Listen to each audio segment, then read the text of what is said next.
Hello दोस्तों, good morning. स्वागत है एक बार फिर से आप सभी का एमजेटी एजुकेशन में। दोस्तों आज है 13 अगस्त और आज की वीडियो में हम लोग बात करेंगे 13 अगस्त 2023 के मोस्ट इंपोर्टेंट करंट अफेयर के क्वेश्चंस के बारे में। तो पूरी वीडियो बहुत ही ध्यान से देखिएगा, बहुत ज्यादा इंफॉर्मेटिव होने वाली है और आज आपको काफी ज्यादा मजा भी आने वाला है आज की क्लास लेने में, क्योंकि इंफॉर्मेशन के साथ साथ विजुअलाइजेशन पर एक बार फिर से काम किया गया है। तो चलिए शुरू करते हैं बिना किसी देरी के। वीडियो को लाइक, शेयर और चैनल को सब्सक्राइब जरूर कर दीजिएगा। क्विकली रिवीजन करेंगे कल के करंट अफेयर का। तो कल हम लोगों ने दोस्तों पढ़ा था कि अभी हाल ही में अंतर्राष्ट्रीय युवा दिवस मनाया गया 12 अगस्त को। साथ ही साथ हम लोगों ने यह भी देखा था कि 12 जनवरी को मनाया जाता है राष्ट्रीय युवा दिवस। भारतीय रिजर्व बैंक ने रेपो रेट को 6.5% पर, मतलब कि इसमें अनचेंज रखने का फैसला लिया है। स्वतंत्रता दिवस के अवसर पर हर घर तिरंगा बाइक रैली ये शुरू की गई है। जगदीप धनखड़ जी, जो कि राज्यसभा के सभापति और भारत के उपराष्ट्रपति हैं, इन्होंने इसे लॉन्च किया है दिल्ली में। एयर इंडिया ने अभी हाल ही में द विस्टा थीम के साथ एक नया लोगो लॉन्च किया है और इंदिरा गांधी स्मार्टफोन योजना राजस्थान सरकार ने अभी शुरू की है। अगस्त 2023 में इंडिया स्टार्टअप फेस्टिवल का आयोजन बेंगलुरु में किया गया, दूसरा संस्करण था। और अभी हाल ही में छत्तीसगढ़ राज्य सरकार ने कमार जनजाति को आवास अधिकार दिया है। और रिक्स एशिया पुरस्कारों में लाइफ टाइम अचीवमेंट का अवार्ड मिला है सुभाष रुनवाल को। ये रुनवाल ग्रुप के अध्यक्ष हैं। 24/7 वीडियो बैंकिंग सेवा प्रदान करने वाली पहली बैंक बन गई है एयू स्मॉल फाइनेंस बैंक। इसके अलावा अभी हाल ही में सुस्वागतम ऑनलाइन पोर्टल लॉन्च किया है सुप्रीम कोर्ट के चीफ जस्टिस, यानी कि chief justice of India DY Chandrachud ji. तो ये टॉप 10 करंट अफेयर के क्वेश्चन थे जिनका आपने किया 1 मिनट में रिविजन। ठीक है, अब बात करेंगे आज की करंट अफेयर की, लेकिन उससे पहले मैं बता दूं कि दोस्तों ई बुक और कोर्सेज वगैरह सब कुछ आपको एमजेटी ऐप पर मिलेगा ही। इस वीडियो की PDF डिटेल वाली भी यहीं पर मिलेगी और यहीं पर इसकी क्विज भी मिलेगी। देखिए, अब आपको अच्छे से दिख रहा होगा। मैंने आपको कहा था ना, आप थोड़ा सा समय दो मुझे, बस मैं आप ही के लिए यहाँ पर हूँ। आप समय दो, आपको बेस्ट से बेस्ट मैं करके दूंगा। अब देखो, अच्छे से विजुअल भी हो रहा होगा और आई थिंक सभी लोग संतुष्ट होंगे। तो शुरू करते हैं।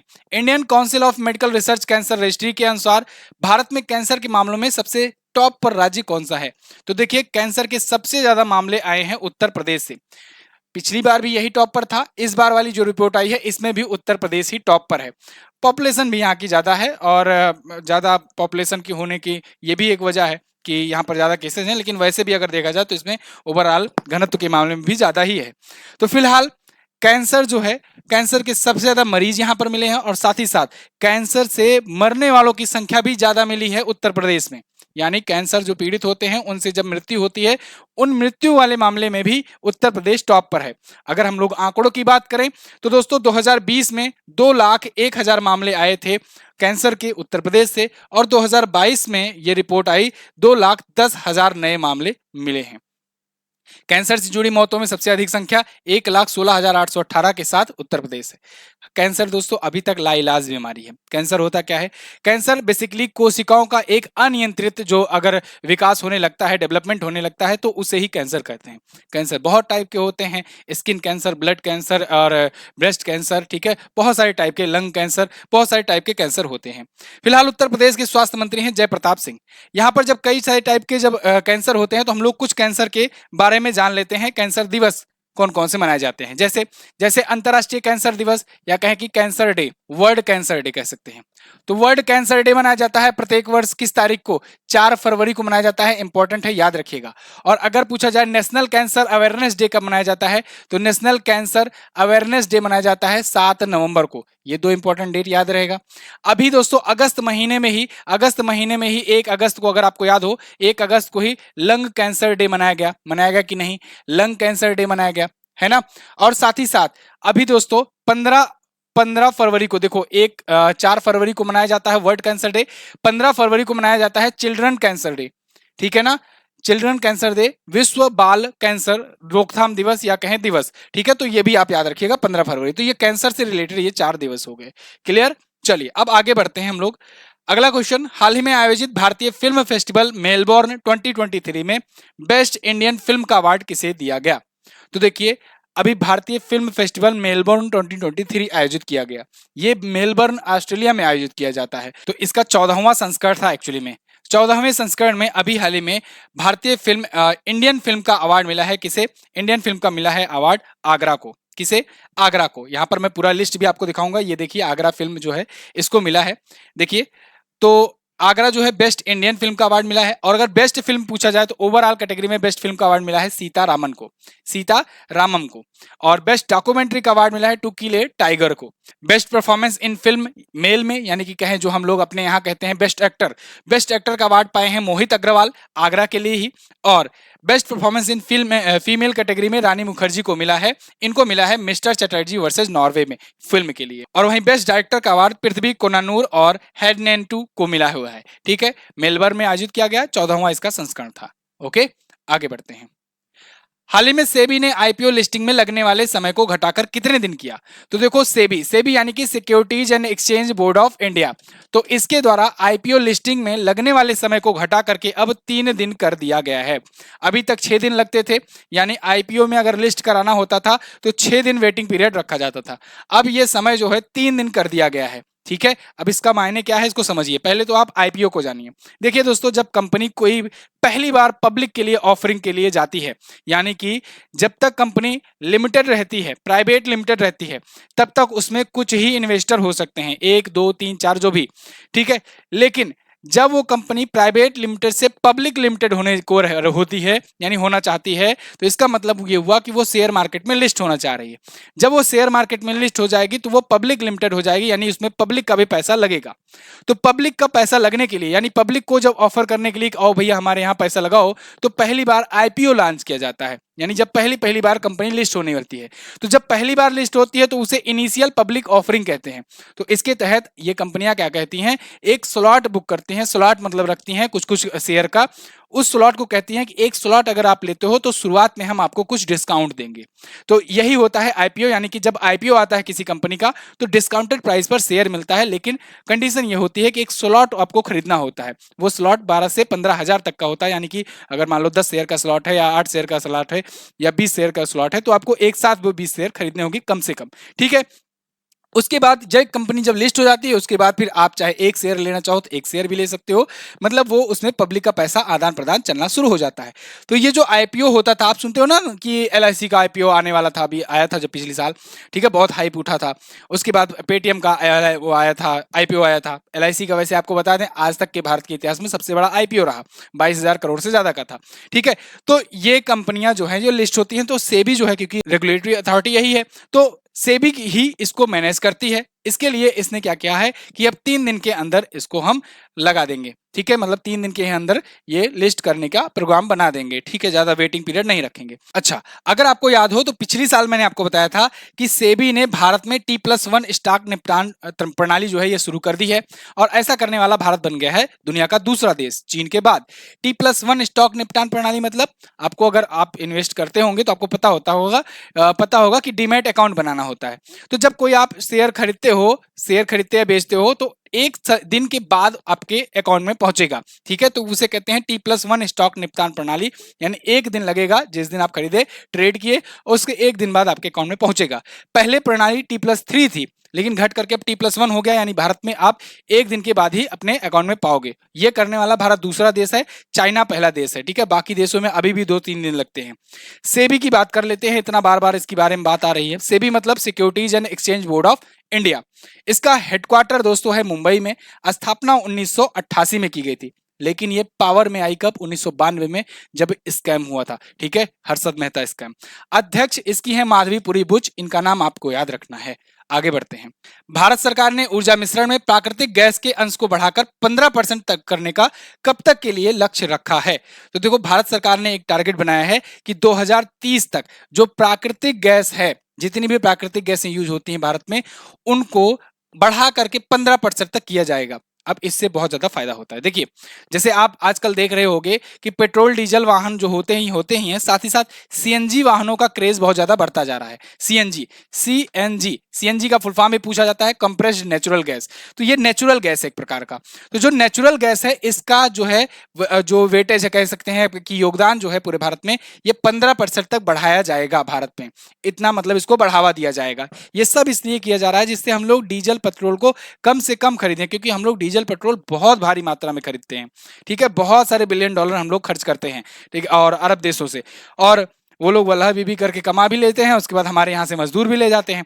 फिलहाल यहाँ पर सीएनजी का यूज, और अभी कुछ दिन पहले मैंने आपको बताया था E20 प्रणाली, जिसके तहत भारत सरकार ने लक्ष्य रखा है कि 2025 तक हम लोग जो डीजल पेट्रोल वाले वाहन है उसमें E20 का यूज करेंगे, यानी कि एथेनॉल 20% एथेनॉल उसमें यूज किया जाएगा। और यही E20 बढ़ा करके 2030 में किया जाएगा E50, यानी 2050 आते आते आपके जो गाड़ियां होंगी उसमें 50% एथेनॉल होगा। या तो आप इलेक्ट्रिक गाड़ी यूज करोगे या तो आप 50% एथेनॉल वाला आप यूज करोगे, कोई भी गाड़ी यूज करोगे, या तो फिर CNG। ठीक है, तो ये भारत सरकार के कुछ लक्ष्य हैं। तो फिलहाल प्राकृतिक गैसें आप ऐसे देख लो, और 6% वर्तमान में योगदान है पूरे भारत में, जो प्राकृतिक गैसों का यूज है वर्तमान में 6% है। इसको बढ़ाकर 15% तक करने का लक्ष्य रखा गया है। अभी हरदीप सिंह पुरी जो कि पेट्रोलियम और प्राकृतिक गैस मंत्री हैं, इन्होंने ये बयान दिया हुआ है। क्लियर, बाकी सब मैं बता चुका हूं। आगे बढ़ते हैं। अच्छा, एक चीज और, लक्ष्य की ही बात आई है तो भारत ने कुछ और लक्ष्य रखे हैं, रिवाइज करते हैं। अच्छा, मैं बहुत ज्यादा तेज तो नहीं चल रहा हूँ। मैंने इसके बाद अभी कल वाली अपनी वीडियो देखी थी तो मुझे लगा जैसे थोड़ा सा फास्ट चल रहे हैं। एक्चुअली में ना ये जो चैनल है इसके जो मेन ऑडियंस है, बहुत सारे जो लोग हैं वो चाहते हैं कम समय में ज्यादा से ज्यादा क्वेश्चन पाने की। तो समय की लिमिटेशन रहती है, इसीलिए मुझे थोड़ा सा फास्ट में चलना पड़ता है। ठीक है, और मैं चाहता ही हूँ कि आपको 25 से 26 मिनट के अंदर रखूं वीडियो, जिससे ज्यादा से ज्यादा कंटेंट आपको मिल पाए। ठीक है, तो थोड़ा सा स्लो कर लिया करो जिनको अगर फास्ट लगे तो। फिलहाल यहां पर हम लोग टारगेट की बात करते हैं तो आपको याद होगा कि 2047 तक भारत ने रखा है लक्ष्य कि हम लोग एनर्जी इंडिपेंडेंट हो जाएंगे। क्या हो जाएंगे? एनर्जी इंडिपेंडेंट हो जाएंगे। साथ ही साथ एनर्जी इंडिपेंडेंट होने के साथ साथ हम लोग विकसित भी होने का तो लक्ष्य रखे हैं। 2047 तक हम लोग विकसित अर्थव्यवस्था हो जाएंगे। और 2070 तक हम लोग क्या हो जाएंगे? 2070 तक हम लोग क्या हो जाएंगे? हम लोग हो जाएंगे कार्बन फ्री। कार्बन फ्री हो जाएंगे देश, ये भी आपको याद रखना है 2070। ये दो लक्ष्य तो आपको याद ही रखना है। आगे, निम्न में से कौन सा रेलवे स्टेशन भुसावल डिवीजन का पहला और मध्य रेलवे का तीसरा पिंक स्टेशन बना है? तो देखिए, अभी हाल ही में न्यू अमरावती जंक्शन जो है ये बन गया है भुसावल डिवीजन का पहला और मध्य रेलवे का तीसरा पिंक स्टेशन। ठीक है, इसको लेने का मेन मकसद क्या था अभी आपको समझ में आएगा। पिंक स्टेशन मतलब कि ये महिलाओं को डेडिकेटेड है।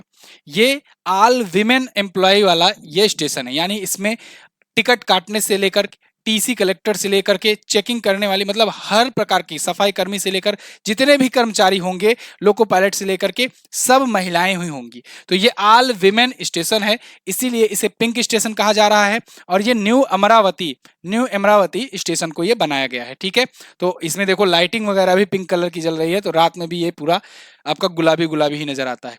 तो मध्य रेलवे का तीसरा स्टेशन ये बन गया है पिंक स्टेशन, और पूरी तरीके से महिला कर्मचारियों द्वारा संचालित है। अच्छा, अगर पूछा जाए आपसे यहीं से कि देश का पहला, यही इंपॉर्टेंट पॉइंट बताना था इसीलिए क्वेश्चन को लिए, देश का पहला पूर्णतः महिला संचालित रेलवे स्टेशन कौन सा है? तो आप बताएंगे माटुंगा स्टेशन, ये मुंबई डिवीजन में पड़ता है। और इसको Limca book of world record में भी इसका नाम दर्ज है। मोस्ट इंपॉर्टेंट है, जब ये चर्चे में आया है तो यहां से क्वेश्चन बनेगा, ये चर्चे में आया है तो यहां से क्वेश्चन बनेगा ही बनेगा। ठीक है, दूसरा पूछा जाए तो अजनी स्टेशन बताएंगे, नागपुर डिवीजन में पड़ता है। टोटल अभी तक 5 ऐसे पिंक स्टेशन हो चुके हैं, धीरे धीरे और भी आएंगे, है ना।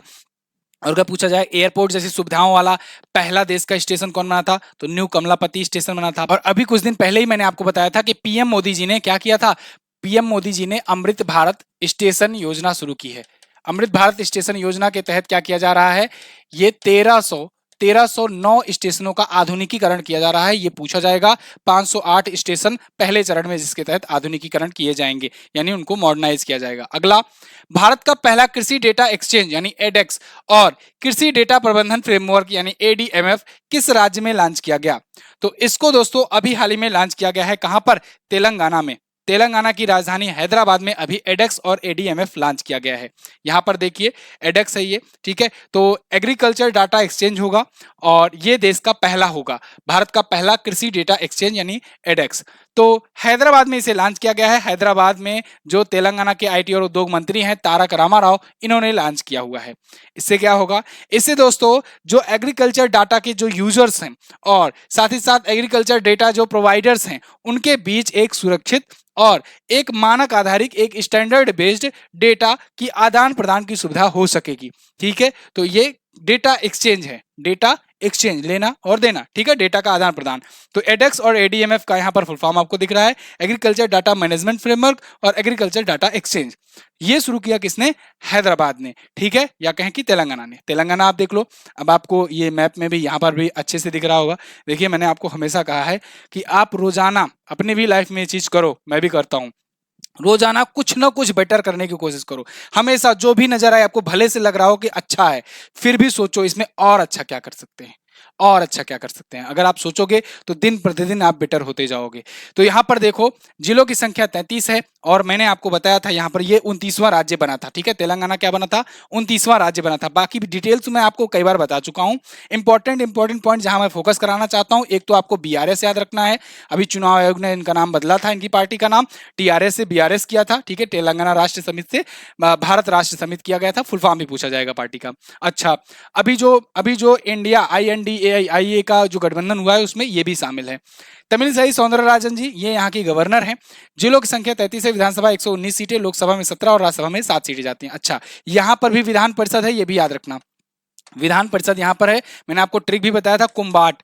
कुंबाट यानी कि इन राज्यों में कुंबाट में विधान परिषद है, ठीक है, यानी कि इनकी लेजिस्लेटिव काउंसिल भी है।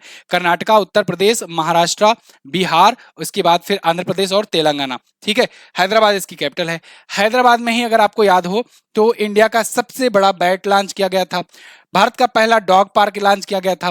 इसके अलावा भारत का ओपन रॉक म्यूजियम भी यहीं पर खोला गया था। इसके अलावा अभी मैंने बताया था आपको, कूल रूफ पॉलिसी भी यहीं पर लॉन्च की गई थी और अभी फार्मूला ई प्रिक्स का भी आयोजन यहीं पर किया गया था।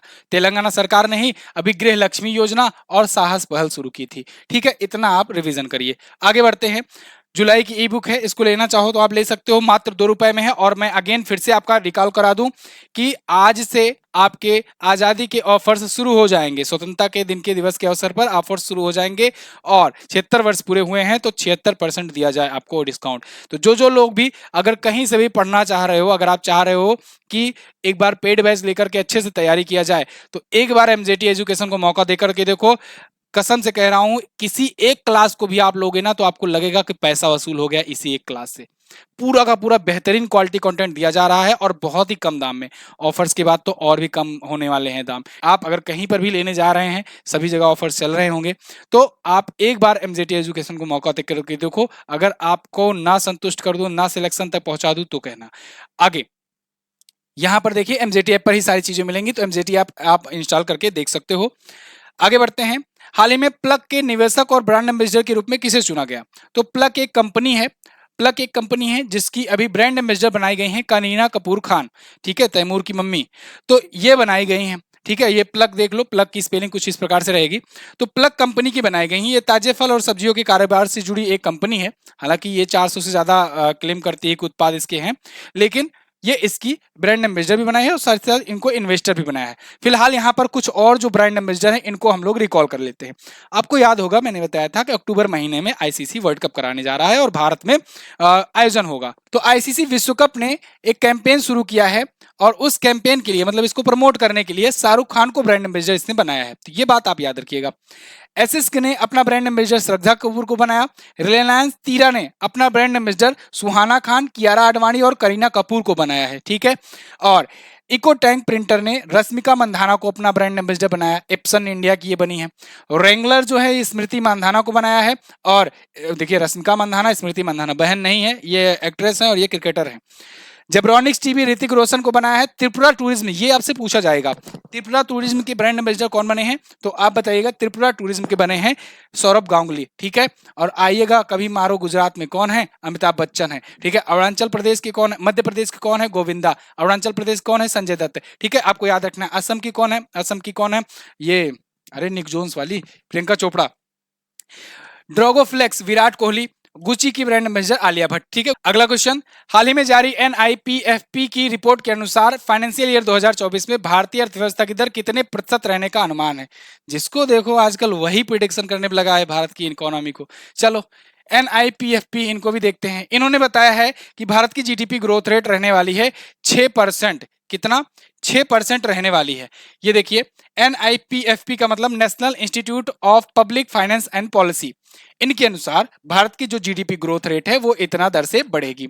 मैंने आपको बताया है जीडीपी, जीडीपी यानी कि ग्रॉस डोमेस्टिक प्रोडक्ट, ठीक है, यानी कि किसी एक वित्तीय वर्ष में किसी एक देश के भीतर भीतर अंदर अंदर जितनी भी वस्तुओं का और सेवाओं का, ठीक है, यानी गुड्स का और सर्विसेज का प्रोडक्शन होता है, उन सब को एक वित्तीय वर्ष में कैलकुलेट करके उनका जो सकल जो होता है योगदान, उसे कहते हैं जीडीपी, ग्रॉस डोमेस्टिक प्रोडक्ट। अब वो प्रतिवर्ष कितना दर से बढ़ रहा है इसी का लोग अनुमान करते हैं। जैसे भारत की अर्थव्यवस्था कितनी दर से बढ़ रही है, इनके अनुसार 6% की दर से बढ़ रही है। कुछ और भी हैं रेटिंग एजेंसियां जिन्होंने अपना अपना प्रोडिक्शन किया है, जैसे इंटरनेशनल मॉनेटरी फंड ने बताया है कि 6.1% से की दर से बढ़ेगी, इंपॉर्टेंट है। आईएमएफ ने यह भी बताया था कि 2027-28 तक भारत जो है ये थर्ड लार्जेस्ट इकोनॉमी बन जाएगी, ये भी ध्यान रखना। S&P ग्लोबल रेटिंग ने बताया 6.7% की दर से बढ़ेगी, पहले इन्होंने दूसरा बताया था 6%, अब 6.7% बता रहे हैं, ठीक है।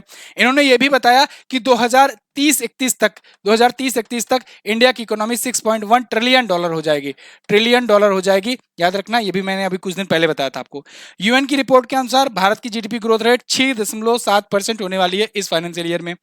रिजर्व बैंक ऑफ इंडिया ने इसके बारे में तो मैंने कल भी बताया था आपको, 6.5% इन्होंने प्रिडिक्ट किया है। फिच रेटिंग ने 6.3% प्रिडिक्ट किया है। क्लियर है? तो ये प्रिडिक्शंस हैं भारत की जीडीपी ग्रोथ को लेकर के, ठीक है। अगला, तो भारत 2027-28 तक थर्ड लार्जेस्ट इकोनॉमी बनने वाला है, अभी पांचवा है। केंद्र सरकार द्वारा चुनाव आयुक्त की नियुक्ति को लेकर के नया विधेयक पेश किया गया। इसके तहत निम्न में से किसे नियुक्ति पैनल से बाहर किया जाएगा? जबरदस्त क्वेश्चन है, बहुत अच्छा क्वेश्चन है, ये पूछा जाएगा आपसे। तो देखिए, ऐसे ही क्वेश्चन पूछे जाते हैं एग्जैक्टली ऐसे ही लैंग्वेज में। तो देखिए, अभी हाल ही में राज्यसभा में केंद्र सरकार ने चुनाव आयुक्त जो इलेक्शन कमिश्नर होते हैं उनकी नियुक्ति को लेकर के एक बिल पेश किया। उस बिल में बेसिकली बहुत सारी चीजें थी, बहुत सारे बदलाव थे, परिवर्तन थे, लेकिन एक परिवर्तन जो सबसे ज्यादा चर्चे का विषय रहा वो ये रहा कि इसमें जो नियुक्ति कमेटी का जो पैनल होता है ना, सिलेक्शन कमेटी का, उसमें भारत के मुख्य न्यायाधीश नहीं रहेंगे, यानी चीफ जस्टिस ऑफ इंडिया अब नहीं रहेंगे। पहले क्या होता था कि जैसे चुनाव आयुक्त को नियुक्त करना है ना, तो उसमें चीफ जस्टिस ऑफ इंडिया को भी रखा जाता था, लेकिन अब इसमें नहीं रहेंगे। ये हैं डीवाई चंद्रचूड़ साहब, भारत के 50वें नंबर के मुख्य न्यायाधीश। तो अब से जब चीफ इलेक्शन कमिश्नर को चुनना होगा तो ये उस नियुक्ति पैनल में नहीं रहेंगे। कौन कौन रहता है? जैसे एक कैबिनेट मंत्री हो गया, एक विपक्ष का नेता हो गया, एक प्रधानमंत्री साहब रहते हैं, और सुप्रीम कोर्ट के अध्यक्ष भी, मतलब सुप्रीम कोर्ट के जो चीफ जस्टिस थे ये भी रहा करते थे, लेकिन अब से ये नहीं रहेंगे। अब देखो, पक्ष का कहना है, जो सत्ता पक्ष है उसका कहना है कि सुप्रीम कोर्ट ने इसके बारे में फैसला पिछली साल ही सुनाया था और ये चीजें किया ही जाना था। इनका ये मानना था कि हम लोग को इसमें नहीं रखना चाहिए, ठीक है। लेकिन विपक्ष का कहना यह है कि केंद्र सरकार पूरा का पूरा जो कंट्रोल है वो खुद में लाना चाहती है। जानते ही हो आप, चुनाव के बाद ईवीएम को दोष दिया ही जाता है, ठीक है। तो ऐसे में जब चुनाव आयुक्त जो कमिश्नर होंगे, चीफ इलेक्शन कमिश्नर और इलेक्शन कमिश्नर, उनको भी नियुक्ति पैनल में अगर चीफ जस्टिस ऑफ इंडिया नहीं रहेंगे तो भी विवाद का ही विषय है ही भाई। तो विपक्ष इस पर बात उठा रहा है कि इसको सरकार अपने कंट्रोल में रखना चाहती है। फिलहाल मोटा मोटा आप बात समझ गए कि क्या किया गया है। तो ये विधेयक एक पेश किया गया है और मोस्ट प्रोबेबली पास भी हो जाएगा क्योंकि बहुमत है इनका। तो ये नहीं रहेंगे कुल मिलाकर के। तो देखो कौन कौन रहा जाएगा ये बताया गया है। तो इसमें आप केवल 3 सदस्य रहेंगे। कौन कौन? एक तो पीएम मोदी रहेंगे, ठीक है, मतलब जब तक प्रधानमंत्री रहेंगे तब तक तो ये रहेंगे, और उसके बाद जो भी प्रधानमंत्री आएगा वो रहेगा। दूसरे, लोकसभा में जो विपक्ष के नेता हैं वो रहेंगे। तीसरे, कैबिनेट मंत्री कोई एक रहेगा। अब देखो, ये भी कहा गया है कि मुख्य चुनाव आयुक्त यानी चीफ इलेक्शन कमिश्नर और जो इलेक्शन कमिश्नर हैं, आपको पता है कि भारतीय, ये भी बता देते हैं, अनुच्छेद 324 में कहा गया है कि भारतीय संविधान में एक चुनाव आयोग होगा जो स्वायत्त होगा, जिस पर किसी भी सरकार का कोई दबाव नहीं होगा। पहली लाइन में आपको कई बार बताया हूं कि अनुच्छेद 324 में यही कहा गया है, लेकिन देखो यहाँ पर क्या हो रहा है। फिलहाल 324 के तहत पहले तो एक सदस्यीय था, ये मुख्य चुनाव आयुक्त या कहे चुनाव आयुक्त ही होते थे। सुकुमार सेन जी पहले चुनाव आयुक्त थे। आगे चल करके 1993 में क्या कर दिया गया? 1993 में इसे 3 सदस्यीय कर दिया गया, यानी पहले एक तो होते हैं चीफ इलेक्शन कमिश्नर और उनकी सहायता के लिए 2 इलेक्शन कमिश्नर होते हैं। अभी चीफ इलेक्शन कमिश्नर कौन है? राजीव कुमार जी हैं, और इलेक्शन कमिश्नर में आप कहेंगे अनूप चंद्र पांडे साहब हैं, और एक अरुण कुमार गोयल हैं। इन्हीं को लेकर के बवाल हुआ था। अरुण कुमार गोयल की नियुक्ति को लेकर के ही बवाल हुआ था और तभी गया था मामला सुप्रीम कोर्ट में, और इसी को लेकर के, विवाद को लेकर के देखो अब बिल भी आ गया। फिलहाल सुप्रीम कोर्ट फैसला सुना होगा, बिल से ही चेंज कर देंगे भैया। जो भी है ये भाग 17 में है। फिलहाल इनसे रिलेटेड तो मैंने आपको सब कुछ बता दिया है। चलो आप मुझे ये बता दो कि भाषाओं के बारे में भारतीय संविधान में किस भाग में कहा गया है, वर्णन किया गया है, ठीक है, किस भाग में। यहाँ पर देखो, वेतन कैबिनेट सचिव के समान इनको मिलता है। कार्यकाल इनका 6 वर्ष या उम्र की 65 वर्ष तक का होता है, ठीक है, जो भी अधिक हो। दोनों को देखो, सैलरी सबको समान मिलती है, ठीक है, ये कहने को इलेक्शन कमिश्नर होते हैं लेकिन सैलरी बराबर उठाते हैं। ठीक है, अगला क्वेश्चन, किस पद्म पुरस्कार से पुरस्कृत प्रसिद्ध परमाणु भौतिकी विज्ञानी विकास सिन्हा जी का निधन हो गया? तो विकास सिन्हा जी जो कि बहुत ही फेमस ये एटॉमिक साइंटिस्ट थे, इनका निधन हो गया है। इनको पद्मश्री मिल चुका था इनके योगदान के लिए और साथ ही साथ पद्म भूषण भी मिल चुका था। तो बोथ ए एंड बी दोनों ऑप्शन आपका करेक्ट होगा। ये बहुत ही फेमस पर्सनालिटी थे, आप इनको देख सकते हैं तस्वीरों में, बहुत ही फेमस साइंटिस्ट थे भारत के। तो इनका निधन हो गया है। 1987 में इनको वेरिएबल एनर्जी साइक्लोट्रॉन सेंटर का अध्यक्ष भी या कहें डायरेक्टर भी नियुक्त किया गया। 2009 तक ये Saha institute of nuclear physics के निदेशक यानी डायरेक्टर के रूप में भी ये काम किए और इनका अभी निधन हो गया है। ये टॉप 10 करंट अफेयर के क्वेश्चन थे आज की वीडियो से। आई होप आपको वीडियो पसंद आई होगी, समझ में आई होगी। टेलीग्राम ग्रुप ज्वाइन कीजिए, एमजेटी एजुकेशन के नाम से है और इस पर भी आपको वन लाइनर फॉर्मेट में रिवीजन करवाया जाता है, बहुत सारी डिटेल्स भेजी जाती हैं, वीडियो का नोटिफिकेशन वगैरह आपको मिलता रहता है। एक रिक्वेस्ट मेरी फिर से आपसे कि देखो हम लोग टारगेट रखे हैं 3 सितंबर तक इस वीडियो का जो सीरीज है डेली करंट अफेयर का, इसका पर डे व्यू 20,000 तक पहुंचने लगे। आप लोगों ने बहुत अच्छा सा योगदान दिया, कल की भी वीडियो में बहुत अच्छा परफॉर्मेंस रहा, परसों की वीडियो में बहुत अच्छा परफॉर्मेंस रहा। वीडियो अब लगभग 8 से 10,000 के बीच में पहुंचने लगी है। आप लोग ऐसे ही अपना योगदान देते रहिए। आप लोग थोड़ा थोड़ा पुश करेंगे, यूट्यूब भी थोड़ा थोड़ा पुश करेगा और उसके बाद भी हम लोग जरूर अपना टारगेट को अचीव करेंगे। चलिए हम लोग अब बात करते हैं अपने अगले सेगमेंट की, जो कि है लास्ट डे का क्वेश्चन। लास्ट डे मैंने आपसे क्वेश्चन पूछा था प्रधानमंत्री जनधन योजना यानी पीएमएमवाई का शुभारंभ कब हुआ था? तो 2014 में यह योजना शुरू की गई थी। बांदीपुर टाइगर रिजर्व किस भारतीय राज्य में है? तो यह कर्नाटक में है। ठीक है, बांदीपुर नागरहोल ये यहीं पर है। अब आज आपको क्या बताना है? आज आपको बताना है नागरी दुबराज चावल, इसको जीआई टैग दिया गया था। ये किस राज्य का प्रोडक्ट है, किस राज्य का चावल है? जिस दर पर आरबीआई वाणिज्यिक बैंकों को पैसा उधार देती है उन्हें क्या कहते हैं? कल की वीडियो में बहुत ही खूबसूरत तरीके से समझाया गया था। तो आप बताइएगा जरूर दोनों क्वेश्चंस के बारे में और आपको ये वीडियो कैसी लगी है ये भी बताइएगा। ठीक है, जैसा कि मैंने आपको बताया है कि कुछ भी एक कमेंट जरूर छोड़ दिया करो। ठीक है, कमेंट जरूर कर दिया करो, कुछ भी वीडियो कैसी लगी, अच्छी लगी, खराब लगी, गुड मॉर्निंग, गुड इवनिंग, कुछ भी करके एक बार एक मैसेज जरूर छोड़ दिया करो, वीडियो को लाइक कर दिया करो। थैंक यू सो मच यहाँ तक वीडियो देखने के लिए। मिलेंगे अगली क्लास में, तब तक के लिए नमस्कार, जय हिंद, वंदे मातरम।